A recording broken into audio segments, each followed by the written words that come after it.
টঙ্গী ব্রিজে আছেন আমাদের সহকর্মী মোহাম্মদ সোহাগ বিশ্বাস। আমরা ইজতেমার খবর জানতে তার সঙ্গে যুক্ত হচ্ছি। সোহাগ বিশ্বাস, একটু জানতে চাইবো যে ইজতেমার শুরুটা আসলে কিভাবে হলো এবং আপনি টঙ্গী ব্রিজে আছেন, সেখানে যানজট কেমন দেখছেন, যেহেতু আমরা বলছি যে দুপুর 12টা থেকে 12:30টার মধ্যে আখিরে মোনাজাত হওয়ার কথা আছে। আনুষ্ঠানিকতা শুরু হয়েছে আজকে ঠিক 12টার পরে আখরি মোনাজাতের মধ্য দিয়ে এই পর্বের সমাপ্তি ঘটছে।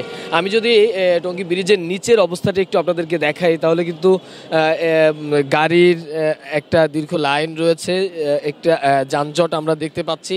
তবে ব্রিজের উপরটায় ঠিক একটা যানজট নেই, উপরটা ক্লিয়ার রয়েছে, কিন্তু নিচের দিকে অর্থাৎ ব্রিজের নিচের দিকে বেশ বেগ পেতে হচ্ছে গাড়ি নিয়ে মানুষ যাতায়াত করতে, তাদের বেশ অসুবিধায় মোটামুটি হচ্ছে বলা চলে। কারণ যেহেতু 12টায় এই আখেরি মোনাজাত অনুষ্ঠিত হবে, সে কারণে এরই মধ্যে যারা এই মোনাজাতে অংশগ্রহণ করবেন তারা কিন্তু এসে পৌঁছেছেন। মাঠের অলরাউন্ডার আমি, আর ঘরের all rounder Tylox. Tylox toilet cleaner, clean মানেই টাইলক্স। এবং আমি আপনাকে যদি টঙ্গী মাঠের অর্থাৎ ইজতেমা মাঠের চিত্রটা একটু দেখাতে চাই, তাহলে দেখবেন যে এরই মধ্যে কিন্তু মাঠের ভিতরে বয়ান চলছে এবং মুসল্লিরা এসে জড়ো হয়েছে। আমি সেই সাথে কবিতা, আপনি যখন বলছিলেন যে ইজতেমা মাঠের শুরুটা আসলে বা ইজতেমাটা শুরু কিভাবে হলো, সেই ইতিহাসটা যদি আপনাদেরকে একটু জানাই, তাহলে 1941 সালে দিল্লির নিজামউদ্দিন এক বার্ষিক আলোচনা সভায় প্রায় 25,000 তাবলিগ অনুসারীদের যোগ দেন। এটিকে বর্তমানে ইজতেমার প্রভাবক হিসাবে অনেকে মনে করেন।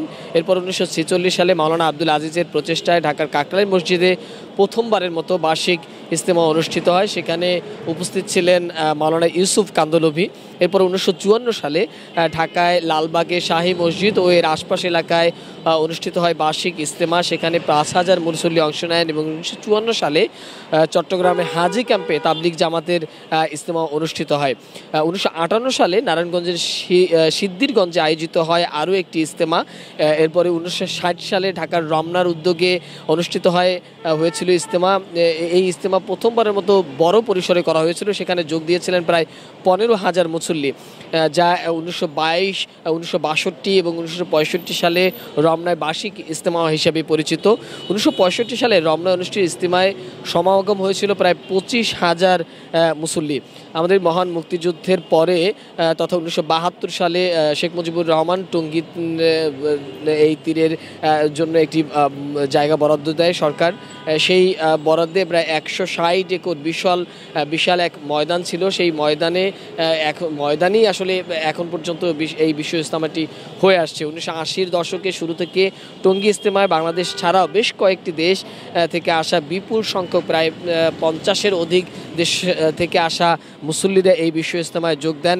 এক সময় পাকিস্তানের লাহোরের কাছে রাওয়ান্ড শহরে এবং ভারতের ভূপালে বড় ধরনের একটি ইজতেমা আয়োজন হয়ে থাকে। এই দুই ইজতেমার চেয়ে টঙ্গীর ইজতেমার সব থেকে বেশি সমাগম হয়ে থাকে লোকজন। মুসল্লির সংখ্যা উল্লেখ করলে প্রায় প্রথম পর্বের আখেরি মোনাজাতে 40 লাখের বেশি মুসল্লিরা অংশ নিয়েছিলেন এবং দ্বিতীয় পর্বের যে ইজতেমা রয়েছে সেখানেও তারা আশা করছেন যে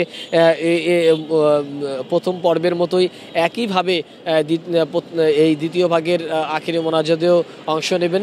এবং আসলে বলা চলে যে এটি একটি ঐতিহাসিক একটি ইজতেমা এবং এখানে মুসলমানরা আসেন, তাদের নিজেদের চাওয়া থাকে, পরিবারের জন্য চাওয়া থাকে এবং এই আল্লাহ তাআলার রাজি খুশির জন্য এই ইজতেমা ময়দান থেকে তারা 3 চিল্লার জন্য বের হন, 1 চিল্লার জন্য বের হন, সাথী সংগ্রহ করেন এবং পুরো দিন পুরো বছর তারা আল্লাহ এবং আল্লাহর রাসূলের পথে আসার জন্য হেদায়েতের দাওয়াত তারা দিয়ে থাকেন।